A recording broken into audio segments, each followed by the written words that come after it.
So I was asked to speak about sea lice, and primarily I was asked to speak about how they interact with wild salmon and how sea lice from farm fish might interact with wild salmon, what the consequences of that interaction might be. We'll talk about in this presentation how the sea lice affects different species of salmon differently, but also how sea lice affect different sizes of salmon. So whether these are very small fish just entering the ocean, how the sea lice infection will affect them differently from fish that have been in the ocean for some longer period of time. After sea lice, I'll talk about gill parasites, and then I'll talk at the end of the presentation about where we might go next, what future activities might be important to understand the risks and to minimize them. So this is a slide I'm going to show 2 times in the presentation, and this slide is very important, and it's very important because it talks about the life cycle of the sea louse. And we heard Dr. Beamish talk about the life cycle of salmon. Well, sea lice have life cycles as well. And we think about the sea lice as a parasite because we all see them on fish. Any of you who fish will have seen sea lice on wild salmon. Those of you who work on the fish farms will have seen sea lice on the farm salmon. The important part of this slide is that the sea lice also has a part of its life cycle where the eggs from the sea lice and the larvae, the babies from the sea lice, are released into the water, and it takes a certain amount of time for these sea lice in the water to mature and to develop to the point where they can reinfect the fish again. And that is an important part of what I'm going to be talking to you about today, is that the life cycle of the sea louse involves a series of stages that occur in the water, and as a result of that, their distribution in the water is affected by a number of environmental factors. So on the right, we can see a female sea louse, and all those black dots up here are the larval sea lice, or the baby sea lice that are released from that female, and those stages swim in the water for up to 2 or 3 weeks before they can be infective to another fish. And this is just a close-up microscopic view of a baby sea lice, a larvae just being released from one of those 2 egg strings at the back of the female. So this is an important slide, and it's important to remember. So as I said, one of the consequences of this development of the sea louse in these waterborne stages is that there's a number of environmental factors that include temperature, salinity, and time that will affect where and when those sea lice can become infective to other fish. So on this photograph, the yellow circle surrounds a salmon farm. It's kind of hard to see. It's in there. This is over at Clayoquot Sound. And if we assume that this is the source of sea lice infections, we know that in BC waters, at the temperature that occurs anywhere from 8 to 10 degrees, maybe even less, that it takes 3 to 11 days before those larvae that are released from the salmon farm begin to become infective. And then once, after 11 days, they stay infective for 3 or 4 days. So it could be 2 weeks to maybe 3 weeks, depending on the water temperature, that these lice are able to then infect another fish. They cannot be released from the salmon farm and immediately infect other fish. It takes time, and that's important. So the red lines, these arrows that are coming away from the salmon farm, are there to try to represent drift of these larvae in the water. So if the currents are faster, the larvae will drift further. If the temperatures, depending on the temperature, will take longer or shorter for these lice to develop. And if the salinity, the saltiness of the seawater is too low, those larvae simply die. They do not go on to become infective. So the local environment around the salmon farm is very important in terms of where and when these lice go on to become infective to other fish. So the risk to wild salmon there, as I've said, depends on the number of surviving larvae and their location. So we call this the infestation pressure. So how many infective larvae are in the seawater that wild fish might be exposed to. If it's a lot of larvae, we say there's a high infestation pressure. If it's a small amount of larvae, we say it's a low infestation pressure. And time and temperature and salinity affects where that infestation pressure occurs. So we also know that the number of sea lice released from a farm is not only related to the environmental effects, but also to how lice are managed on the farms. And what this graph is, a pretty complicated graph, but basically across the bottom it shows the time of the year, and the wavy line that changes from blue to red to yellow is an average number of lice that you might see on a typical farm salmon in the course of a year. So it's not a real data set, but it's a typical data set. And what it shows is that the curve is lowest where it goes purple, and that's the outmigration window. So it's that time of the year from March to the end of June. We call it the outmigration window, that farms are obliged to treat the lice on the farms to minimize that infestation pressure coming from the farms. So it gives the best chance for the juvenile salmon who are swimming somewhere in the vicinity, and we know that it doesn't occur right at the farms, it's somewhere probably within 30 kilometers of the farms. It gives them the best chance to avoid the effects of heavy infestation. So I'd like to talk to you a little bit now about some ongoing research that takes these ideas about infestation pressure into consideration. What I'll show you now is some work that we're doing that tries to understand how the salmon lice on farms is related to what we see on the juvenile wild salmon, such as those that collected by the community here in the Kitasoo region, but also by Lance and his activities in different parts of the coast. So we look at the levels of lice on these juvenile salmon, and we relate it to the number of larvae, number of infective larvae coming from the farms, that infestation pressure I was talking about. And we use that relationship to try to understand whether it's a highly likely situation that the juvenile salmon are going to be infected by the farmed lice, or maybe it's not so likely. So getting back to this again, so remember, infestation pressure is the copepetid, that infective stage that will be somewhere distant from a farm depending on environmental conditions. And what we've done is we've taken data from the farms from 4 different regions. At the top is Clayoquot Sound. The second one from the top on the left is Quatsino, and then the Discovery Islands, and at the bottom is the Broughton Archipelago. And this is similar to data that Crawford was showing, with the blue bars over time. So this goes from 2016 to 2022, and each blue bar represents that outmigration window I was telling you about. So every year has a blue bar, and the goal of management on the farms is to have as few as possible larvae coming from those farms. The infestation pressure should be as low as possible during those blue bars. And if you look down from Clayoquot to Quatsino, Discovery, and Broughton, you can see that by and large, in most cases, the numbers, or the curve of the graph is lowest where the blue bars are, but there's some obvious exceptions. We see Clayoquot Sound is an exception. A lot of lice that year in 2018 were being released. This infection pressure was very high in Quatsino, or in Clayoquot in 2018.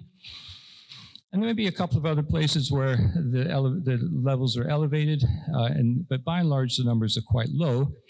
Then on the right, we see the data from wild salmon, mostly pink and chum salmon, that were collected in each of these areas. So the left graphs, or the middle set of graphs, shows the average weekly levels. So for all of the years, we just looked at the average weekly levels, and we see that in Clayoquot, on average, the numbers went up probably late spring. That would be week 22.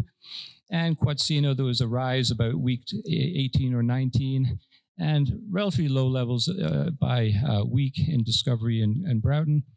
And across the years, we see that 2018 was a big year in Clayoquot. The height of the box represents the prevalence, what Crawford Revy was describing as the percent of the fish that are infected. And then in the Quatsino, we see that about 30%, 25 to 30% mean value or median value were infected. But overall, in most years, less than 25% of the fish that were collected in the Broughton Archipelago were infected, and it's much higher in Clayoquot. So we've done what Crawford referred to as a more sophisticated model. We've took this information and we've modeled it together with temperature and salinity and distance between where the farms are and where the wild fish were caught, and we tried to to use that relationship to predict how likely it was that those wild infections were related to what was coming from the farms. And so this is similar to that graph that Crawford showed, except we're showing it for Clayoquot Sound, Quatsino Sound, Discovery, and Broughton. And what this is across the bottom is the infestation pressure that comes from measuring all those copeptids and judging how far away they were from the wild salmon, whether it was a warm season or whether it was a high salinity or low salinity. That was factored into infestation pressure. And what was the likelihood, the height of the bars, what was the likelihood that those wild fish became infected? And you can see that the black curves show that there was a relationship suggested by this data, but what's most important about these graphs is the gray fuzzy area around each graph, and we call that uncertainty, or we call that noise in the data, because we made a number of assumptions to understand this relationship, and the high level of noise in the data gives us a low level of confidence in that relationship. So what we would say in each of these cases is that we are not confident that that relationship is correct, and the reasons, probably the most important reason for this uncertainty is that we really don't know what the other sources of sea lice are in the environment.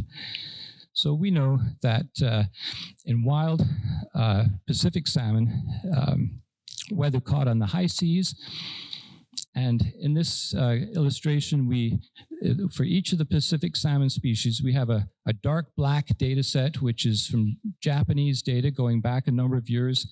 And we have some gray data that was developed by Dr. Beamish a number of years ago as well. And what they're showing is that when you look at wild pink Chinook, coho, chum, or sockeye salmon collected either on the high seas or in coastal waters, they have a high percentage of them, 93%, 100%, 80%, 99%, very high percentage of these fish have sea lice on them. And the intensity is how many sea lice on average those infected fish have. So they're coming back, say 95%, 99% of the fish have 5 or 6 lice, as many as 42 or 162 lice per fish, massive levels of lice on wild salmon. So that's part of our uncertainty as to why we really don't understand that the lice that we see on the juvenile salmon are coming from the farm fish. Even though we know the farm fish, we measure sea lice on them, we know that they're there, the data tells us that it's an uncertain relationship because there are likely lice coming from other places, but we don't measure that very well. We don't always have the data in place to understand what these other sources of lice are. We also know from work that we did quite a number of years ago that, very strangely, sticklebacks, which we know are extremely abundant on the coast, are covered in sea lice here in British Columbia. The stickleback in the marine environment carries massive levels, and these are not just any sea lice. These are the same sea lice that are on our salmon. And what we see is not so much that these sticklebacks carry mature lice. Very rarely do they carry mature lice. They carry a lot of the very early developmental stages of the lice, which means that they're in the water taking those larval lice. That infestation pressure is being reduced, partly because these sea lice are finding sticklebacks before they're finding salmon and taking them out of the equation. So there's a lot of uncertainty in trying to understand that relationship between farmed lice and lice on wild salmon. And these 2 points are very important in trying to understand exactly how to explain that uncertainty. So what I'm going to do now is just move a little bit towards individual fish and understand how sea lice affect different species of salmon differently. So let's just focus on the left-hand side of this figure here. And what we talk about when we talk about susceptibility is that some salmon species are less susceptible to sea lice, which means that if they're exposed to sea lice, it will have less of an effect on them. And some species down at the bottom, such as sockeye and Atlantic salmon, and maybe to some extent chum salmon, from laboratory studies, we know they're more susceptible. So I'll talk about the right-hand side later on. So how do we know this? How do we know how different these salmon are? We know this mainly from doing laboratory studies with juvenile salmon in the lab and comparing how they respond to exposure to sea lice under those control conditions. So for example, when we expose pink and chum salmon to large numbers, hundreds of larvae, and then we measured the number of sea lice on these fish over time after that exposure. So on the left-hand side, we measured the lice on the pink and the chum salmon, and these are maybe 5 gram, 10 gram juveniles. 7 days, 14 days, 21 days. You can see that there's lice still happening on the chum salmon even 4 weeks later, but they're pretty much gone from pink salmon at very low levels, which disappear after 2 weeks. And we did the study all over again and saw the same thing. Levels of lice on the chum salmon stayed high, but dropped very quickly on the pink salmon. And we know since then that that is really related to responses, kind of a type of immune response in the pink salmon that works very, very quickly and aggressively against the sea lice, which is happening in chum salmon, but it's a delayed response. It happens much more slowly in chum salmon. So that's one way in which these fish are different. Then we look at sockeye salmon, and when we expose sockeye salmon to sea lice, the numbers drop, but they don't drop quite as quickly. And then when we look at the skin of the sockeye salmon that are exposed, we see the skin has got marks, bloody marks, holes in the skin. So the sockeye salmon is less able to deal with a very heavy laboratory infection of sea lice. So we would tend to call this fish a more susceptible species if it was exposed to these high levels of infestation. And as I said before, there are different reasons why these fish are responding differently, and it comes down to the genetics, really. The sockeye salmon, the pink salmon, the chum salmon are very different from one another, and the way they respond to sea lice is quite different. And this graph just kind of summarizes some of the genes of chum salmon. Both the number and the type of genes is very different from the genes of pink salmon and Atlantic salmon, which have been exposed to sea lice. So it graphically just gives you a measure of that genetic difference.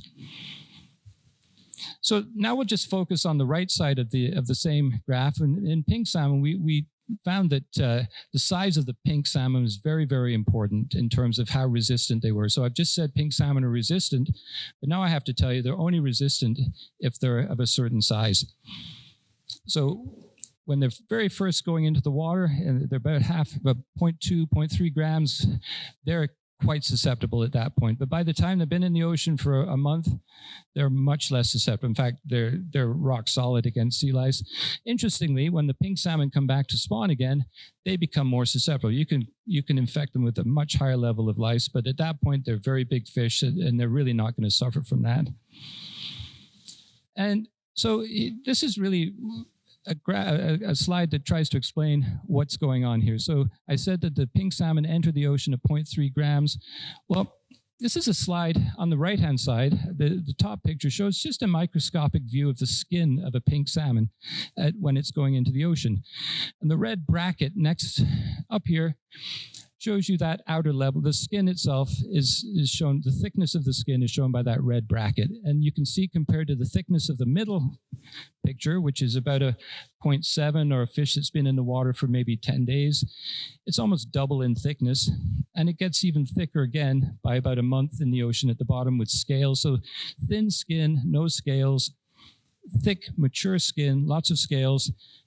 This is one of the ways that the pink salmon is very different from when it goes into the ocean to about a month after it's been in the ocean. And as a result of that early poor development of the skin early on, they are very prone to sea lice infestation. We can show this in the laboratory, and we can show this by measuring genetic changes in the fish over this time period, that there are different things happening in fish of this size that makes them more resistant, in addition to the thickness of the skin, compared to what's happening in the small fish.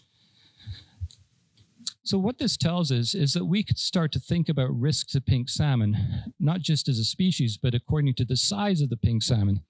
And Dr. Revy talked about this a little bit in his presentation. So we did some work quite a few years ago where we tried to come up with a so-called threshold of lethal impact to pink salmon based on our understanding of size.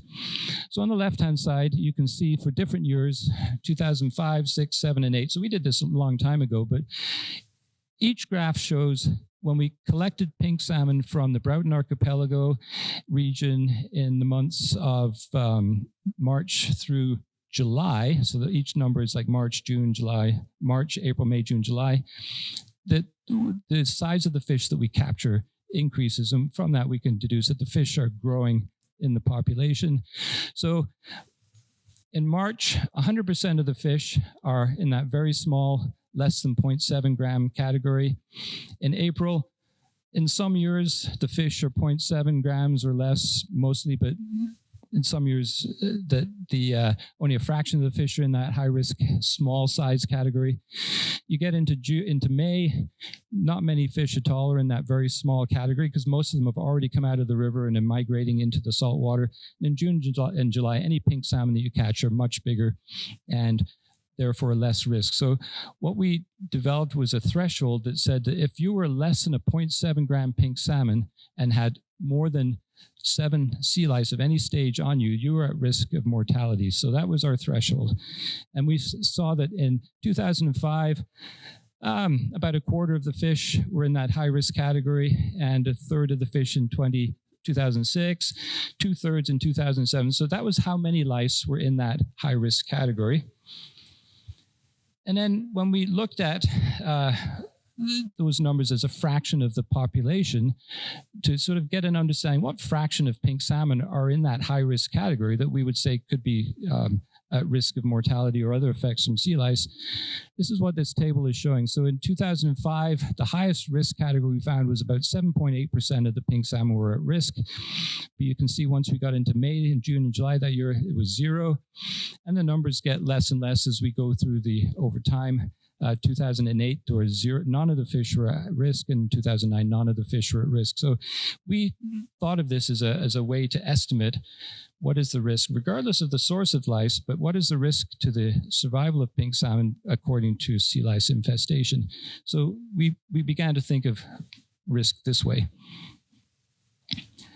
So I took data from this region, forgive me for calling it KX, I just didn't want to have to pronounce it too many times, but the Kitasoo region, we looked at pink salmon data on the right, and on the left is farm data using the same approach that we took earlier on in my presentation, where we looked at the infestation pressure, which was the infective copeptids coming from farms all together in the Kitasoo region between 2014 and 2021. So it's the same thing we saw before. The blue bars represent the outmigration windows in each one of those years, and the wiggly line on the left is the infestation pressure, that number of infective copeptids, infective sea lice in the water coming from the farms. And on the right, I'm showing you here the proportion of pink salmon that were collected in the region here, which had sea lice above that infestation threshold that I talked about in the previous slide, which was if you're 0.7 grams or less and have more than 7.5 sea lice. And that's what I'm showing here. So in 2015, about 44% of the pink salmon were at risk that year, according to our threshold. 7%, 9.1%. Most of the years, it's 0 or less than 5%, but there are some years where it's high. So I asked my modeler to go back and do the same analysis that we did before for Clayoquot Sound and for Broughton and Discovery, which I showed you before. So where we compared the infestation pressure coming from the farms, which was that left-hand data on the previous graph, and what was the likelihood that those pink salmon in this region were infected as a result of farm-sourced sea lice.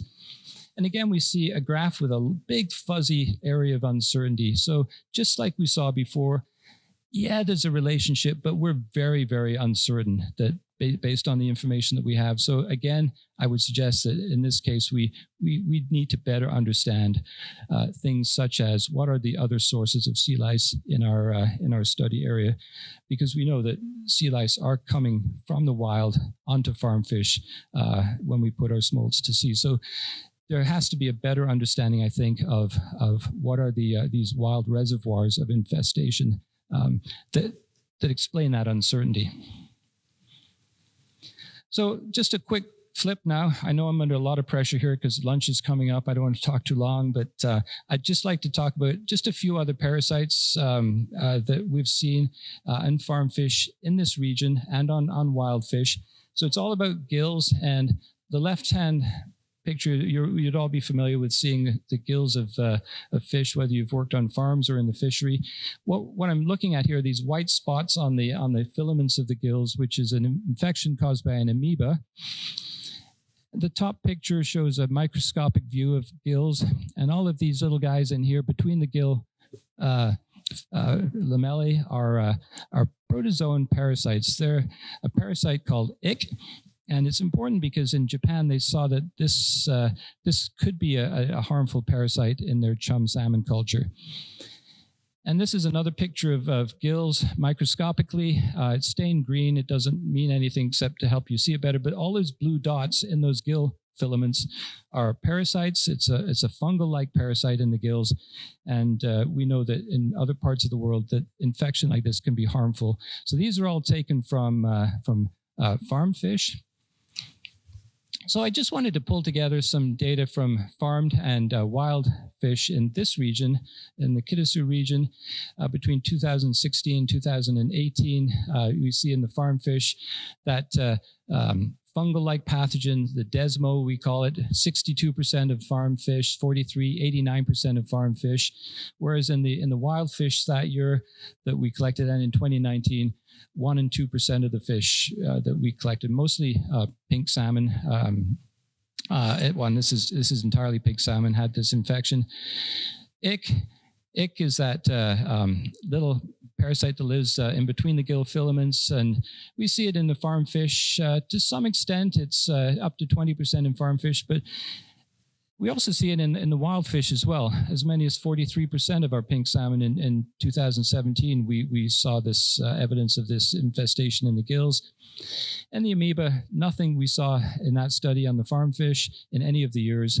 And one of the pink salmon out of over 500 that we looked at had this amoeba. So the point here is that there may be other parasites that should be looked at when we're looking at these juvenile wild salmon to begin to build a better understanding of the potential role that they have in terms of the health of wild salmon. How they interact with farm fish, we're not at all clear about. It seems as though there's natural reservoirs of these infestations we need to understand, but it is something that we perhaps ought to be paying attention to. So in conclusion, sea lice on juvenile pink salmon in this region were harmful at the population level, and I've arbitrarily said if it was more than 5% of the pink salmon had that threshold that we defined, and we saw that in 5 out of 13 years. However, there was a high level of uncertainty that the sea lice and the wild salmon were associated with the farm salmon. And I think this really is the crux of the matter here. We need to really better understand where this uncertainty comes from. And I think a large part of that is understanding where natural reservoirs of sea lice, what other sources of sea lice are there in the environment that we should be paying attention to, and try to reduce that uncertainty about the impacts of salmon aquaculture. And the final conclusion is that, as I said before, we should be looking at these juvenile fish for more than just sea lice, perhaps looking at them for evidence of other infections, including in the gill, so that we can better understand the total picture of health of these fish, not just that we see with sea lice. So where do we go next? So what I'm suggesting is that that you do what you have been doing. There's a lot of activities that are going on here that are contributing to our knowledge of the health of wild salmon and better understanding of the interactions between wild and farm salmon. So to continue to collect and analyze samples of these juvenile salmon, this is a huge part of building our understanding. In the same way, to continue to monitor index streams for returning salmon. What is the escapement levels in the region? Because that's a very good indication of just how healthy the stocks are. And can those numbers be related? What is the strength of that relationship to what's happening in the juvenile pink salmon the previous year and maybe a few years earlier if you're looking at chum salmon? Monitor environmental factors leading to similar patterns. So why is it that high levels of lice are occurring on farm fish and wild fish in the same year? Is it because the lice are moving from farm to wild fish? It's possible. Probably there's some movement, but almost certainly there's a large environmental factor here as well that's supporting high levels of lice on wild fish at the same time as high levels on farm fish. And it's important we understand that mechanism. It's that causation correlation thing that Dr. Revy was speaking about in his last talk. and maybe to establish some groups with other agencies, with other people who can help better see things like the surveillance of sea lice reservoirs. So how can we better understand where else sea lice are? Maybe there are other groups that can help work with you to do the surveys, to design the studies, to find out where else sea lice exist in the ecosystem here, and perhaps even more importantly, understanding how the currents and the seawater moves here. What the scientists would call a hydrodynamic model or a hydrodynamic particle tracking model, which is a way to mathematically describe how seawater moves through a region. And one of the benefits of a model like that would be that it allows you to understand how sea lice larvae are moving from farms into the surrounding environment, how quickly they move, and what is the likelihood that they will survive. Models like that would be useful that way. They may be helpful to understand other disease processes and the movement of viruses or bacteria from one source to another source or from space to space. And it's possible that the application of models like this may be helpful to understand how other animals that are commercially relevant here could be better managed. So just a few ideas to help move this forward, but I really do thank you for your attention.